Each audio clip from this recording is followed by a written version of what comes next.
लोकसभा चुनाव में भले ही अभी 1 साल का वक्त है, लेकिन अभी से ही तमाम पार्टियां अपनी गोटी सेट करने में लगी हुई हैं। वहीं बिहार के मुख्यमंत्री नीतीश कुमार बीजेपी को हराने के लिए सभी विपक्षी दलों को एक मंच पर लाने की कोशिश में जुटे हैं। विपक्षी एकता के प्रयासों में लगातार मिल रही सफलता से नीतीश कुमार काफी उत्साहित भी हैं। वैसे नीतीश कुमार मिल तो सभी विपक्षी दलों के नेताओं से रहे हैं, लेकिन निशाने पर प्लान 252 ही है। अब आप सोच रहे होंगे कि आखिर हम किस प्लान 252 की बात कर रहे हैं। चलिए आपको विस्तार से बताते हैं।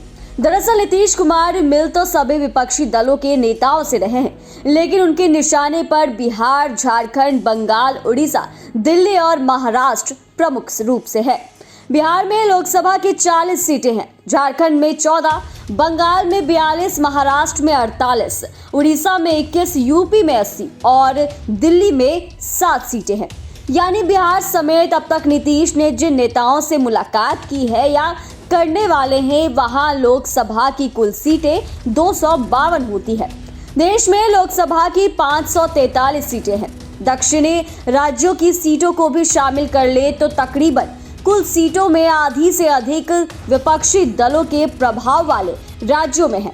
नीतीश का मानना है कि चुनाव पूर्व अगर इन राज्यों में विपक्षी एकता का प्रयास सफलता रहता है तो केंद्र की नरेंद्र मोदी सरकार की विफलताएं गिनाकर कामयाबी हासिल की जा सकती है। विपक्ष के पास मोदी सरकार की विफलताओं में महंगाई, बेरोजगारी, सांप्रदायिक कटुता और सार्वजनिक क्षेत्र को बेचने जैसे मुद्दे हैं, जिन्हें लोगों को बता समझाकर विपक्ष बाजी मारने की उम्मीद पाले हुए है।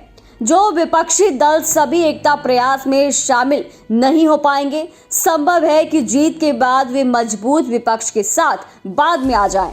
अब सवाल ये है कि जिस प्लान को लेकर नीतीश उत्साहित हैं, क्या सच में कामयाब हो पाएंगे?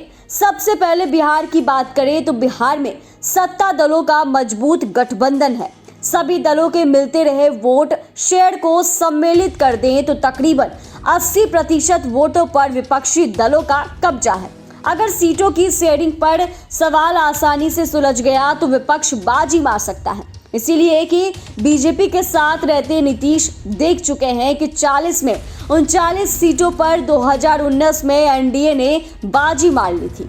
अब नीतीश कुमार जैसे प्रभावशाली सियासी शख्सियत एनडीए में थी। पिछली बार शेयरिंग में मिली 17 सीटों में से 16 पर नीतीश की पार्टी जदयू के उम्मीदवार जीत गए थे। अब नीतीश महागठबंधन के साथ हैं। अगर पुराना ट्रेंड बरकरार रहा तो एनडीए को बिहार में भारी नुकसान हो सकता है, इसलिए कि अब बीजेपी के अलावा एनडीए में छोटे दल ही बच गए हैं। उनमें एक उपेंद्र कुशवाहा की नई नवेली पार्टी आरएलजेडी भी है। अब अगर महाराष्ट्र की बात करें तो महाराष्ट्र में 2 खेमे हमेशा से रहे हैं। कभी बीजेपी के साथ शिवसेना रही तो कभी कांग्रेस एनसीपी गठजोड़ वाली महाविकास अघाड़ी के साथ। अभी शिवसेना 2 फाड़ हो चुकी है। एकनाथ शिंदे के नेतृत्व वाला बड़ा गुट बीजेपी के साथ है। शरद पवार खुद पार्टी में टूट की आशंका से परेशान है। एनसीपी के खेमेबंदी को देखते हुए हाल ही में शरद पवार ने पार्टी अध्यक्ष पद से इस्तीफे का प्रहसन भी किया।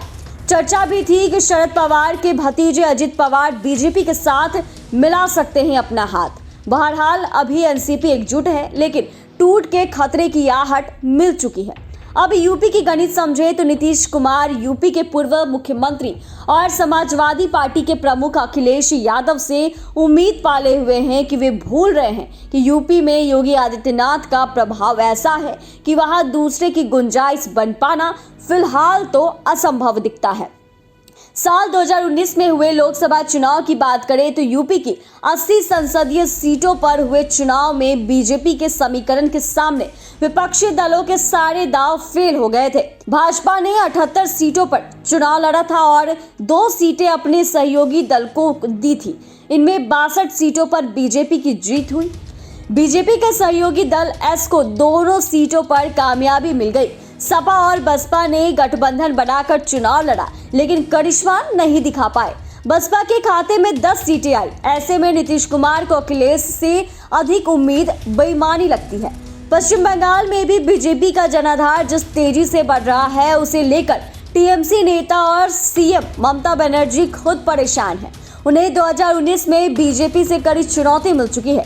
2014 में नरेंद्र मोदी लहर के बावजूद उन्होंने अपना किला बचा लिया था, लेकिन 2019 के लोकसभा चुनाव में बीजेपी ने 18 सीटें जीतकर उनके सामने मुसीबतों का पहाड़ खड़ा कर दिया। मुसीबतें तब और बढ़ गई जब विधानसभा चुनाव में बीजेपी 77 सीटें जीतकर बंगाल विधानसभा में प्रमुख विपक्षी पार्टी बन गई। ऐसे में ममता बनर्जी से अधिक उम्मीद पालना नीतीश की नासमझी ही मानी जाएगी। अब उड़ीसा की बात करें तो वहां लोकसभा की 21 सीटें हैं। 2019 में बीजेपी को 8 सीटों पर कामयाबी मिली थी, जबकि बीजेडी 12 और कांग्रेस सिर्फ एक ही सीट जीत पाई थी।